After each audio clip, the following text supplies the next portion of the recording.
significant environmental consequences. Now gated communities have even penetrated the Argentinian delta, which was one of our environmental relics. There are also gated communities in Córdoba city, 260. This is from Mendoza, almost 300 gated communities.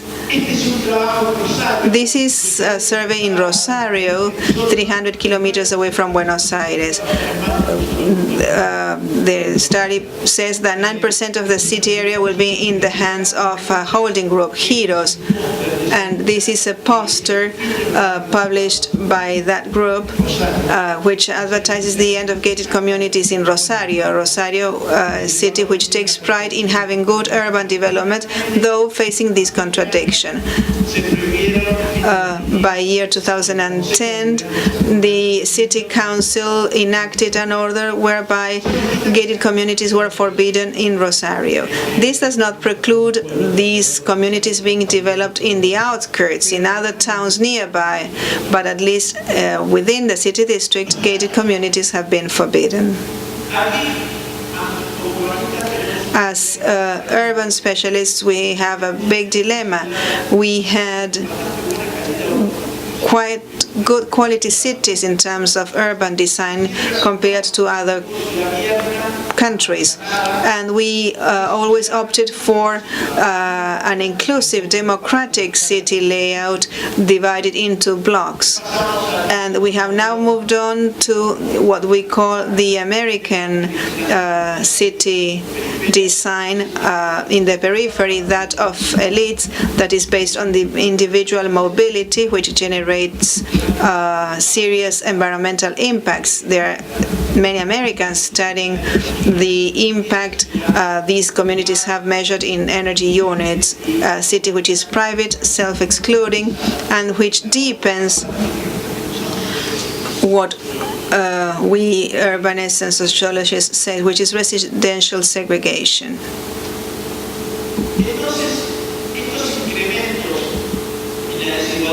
This increase in space inequality is generating inequality in the usufruct of the city.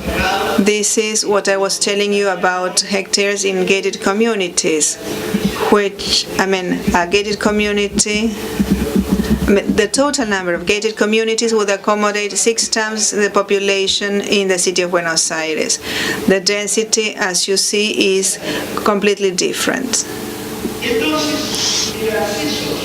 Access to land has therefore been for medium, low and low income sectors displaced to the informal sector. We performed a study back in 2007 of settlements and slums in the metropolitan area of Buenos Aires. This map here. These settlements and slums back then showed 1.1 million inhabitants, and we knew it was under-recorded. The true estimate is 1.3 million inhabitants. It is taking into consideration only this region here, not other districts, so it is almost 10% of the population, equal to the size of cities like Córdoba and Rosario. These are slums and settlements. And this is what I wanted to show. That study showed that if back in the 80s, out of 100, he corrects himself, new inhabitants in the metropolitan region, 10 had access to the city through the informal market. In the 90s, there was an increase to 25 inhabitants. And today, in 2006, when we finished this survey, we concluded that out of 100 new inhabitants in the metropolitan area, 6 of them will not go to a real estate agent, but will access land through the informal market. These are slums and settlements in La Plata, which have grown significantly in recent years. This is squattering in the Moreno area, where there is land available and where the municipality has a very good land policy, whereby encouraging even more the informal market. This is squattering 2 years ago, by year end, just nearby in Lomas de Zamora and notice the environmental conditions. Also, the informal market has gone after housing developments which had been developed by the state.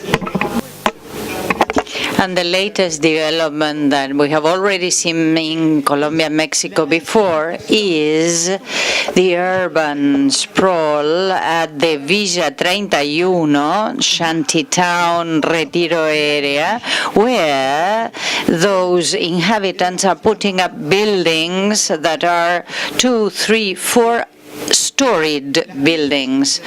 These shanty towns are connected with the following. When you want to rent a room in a shanty town, the price that you have to pay is exactly the price you are paying in any building in the formal real estate market, 1,200 pesos monthly, between 800 and 1,200. So, as you can see, there is much land available for this kind of shanty towns to develop. This is a specific case of a squatter settlement that is widely known in Buenos Aires. The Indo-Americano was a move which was promoted by a group of course, poor people to appropriate different plots of land. In this case, of course, the poor people try to, of course, take hold of the land available, supported, of course, by other poor people who are builders and know how to put up buildings once these plots of land have been taken. So this is typical of many cities. I'm just going very fast because I have shown you newspaper clips on that case. Now, what is the solution for the poor of the poorest? Well, just to live under highways. All this is creating much tension. We have a peak between 2006, 2007. Those were presidential election times, much conflict and rest. Now, this kind of conflicts and disputes are based on the fact that people go to court in order to make their relief valid, to engage in eviction of those who are occupying land in these squatter settlements. We always say that advocating for private ownership is, of course, above the land ownership right and the state ownership right to land. But we, of course, are trying to change this mind from many NGOs. Evictions, as I told you before, are very common, and Ombudsman's office are keeping an eye on the fact that these evictions should be executed in due time and manner. In many cases, there's much violence. Of course, these are not peaceful evictions. And when anyone is occupying any plot of land or a building, he is really committing a crime because he's trespassing. Trespassing is a crime in the Argentine law. This is a San Telmo case, a case that happened in this district. This is a struggle of poor people against poor people, much tension, riots, unrest. And of course, there's much segregation. People don't like immigrants. La Nación newspaper writing that. Another area, San Isidro, where the neighbors wanted to put up walls to divide their properties or segregate their properties from the rest of the population. Now, what has the state done? The state has taken action. It has built, of course, different houses. But of course, they did not take into account the land problem. Over the last years, the state, the government, has put up houses and has been really constructing buildings ever since 2004. But the government decided to build in the metropolitan area over the last 5 years, between 2005 and 2010, the same amount of houses that were built, that had been built over the last 40 years.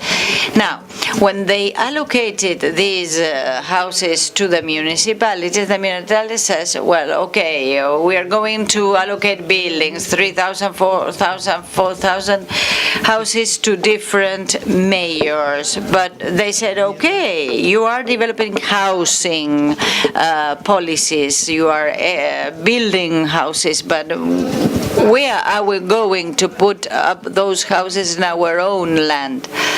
There were many shanty towns in the metropolitan area that had already resolved the land problem. The Villa Tranquila in Avellaneda district is a leading case because they were able to be successful in their housing policies, because they were supported by a group of NGOs who helped those interested in, of course, living there. And also in Avellaneda district, Villa Palito. Those are the names of the shanty towns and the names of the districts. So instead of, for instance, organizing a mere allocation of housing, they try to engage in an auction or bidding process whereby they allocated land on the one hand together with a specific house. And private companies were interested in developing amenity, utilities. Here is a specific case in another district, Esteban Echeverría. This is a tricky picture because you may think that this picture relates to the housing policy implemented by the government only, but the green area belongs to former owners that were living there.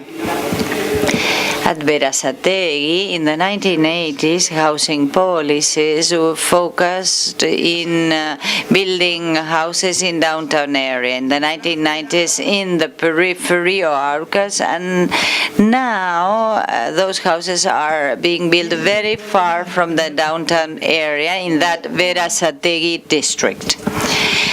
An intern of us, a bursar, conducted a study on the land problem for social housing, and he studied the supply and demand, the role of the government in the field of land allocation. And another bursar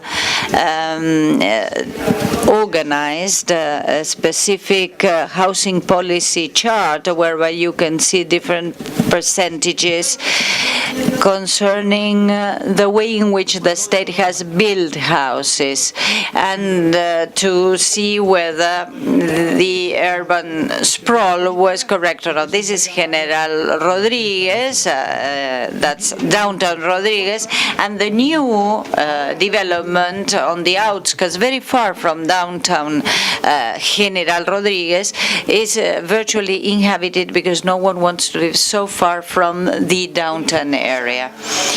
Over the last years, especially in the 1990s, many municipalities started to design strategic planning, and the state had made progress in the field of keeping an eye on its cities. And this has to do with city planning, methodology. Strategic planning was in fashion. Cities compete among one another. But the state had to really keep an eye on what they are doing so that those dreams might come true in the real world. On the other hand, while the state was doing this kind of new urban planning, we still had the typical conventional or traditional planning paradigms or formal planning.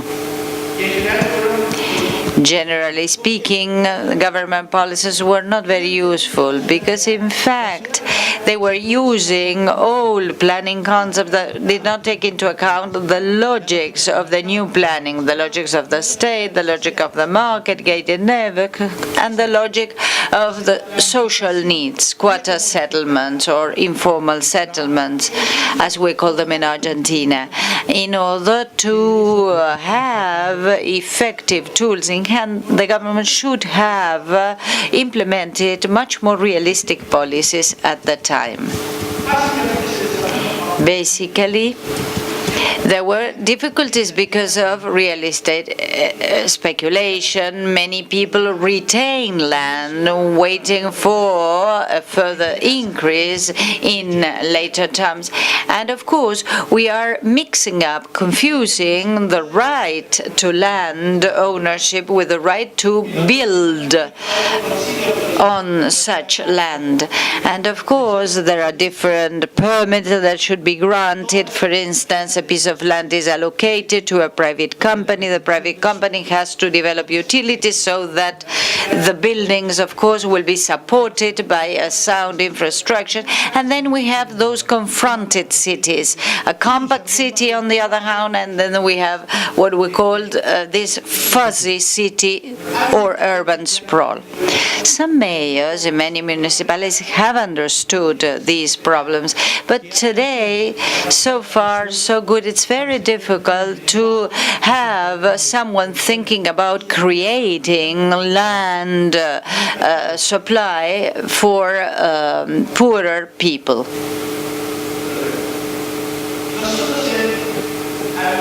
In our own NGO, Habitar Argentina, here you have the details of our webpage.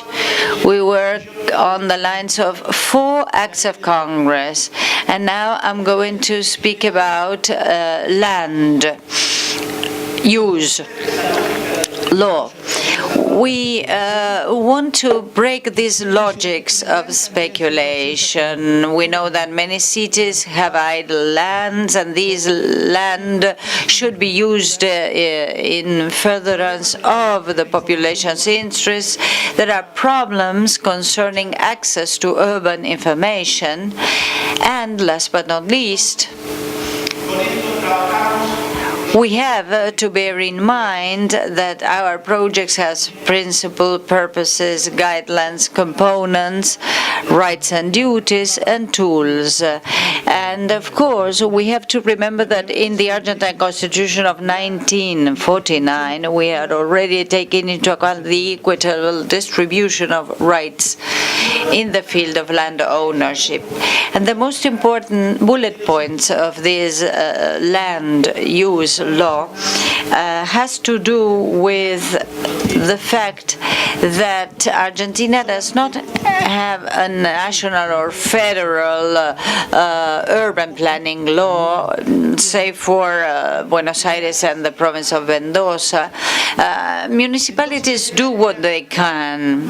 So the idea was to have a framework act of Congress whereby, for instance, preemptive rights should be granted to the state over the individuals to avoid speculative land We advocate for making that available to those who need it. I mean, to make idle land into productive land. In Brazil, you have a tax increase in a period of 5 years, and then you have the concept of eminent domain, expropriation, and the participation of municipalities in the surplus values because of rural development, the idea of the right to build upon land, and of course the obligation or duty to make the relevant payments. Therefore, different efforts to engage in urban planning in areas where there are shanty towns or squatter settlements. We took into account the Brazilian model in order to improve derelict buildings, derelict areas, and this is a fair city. Thank you very much.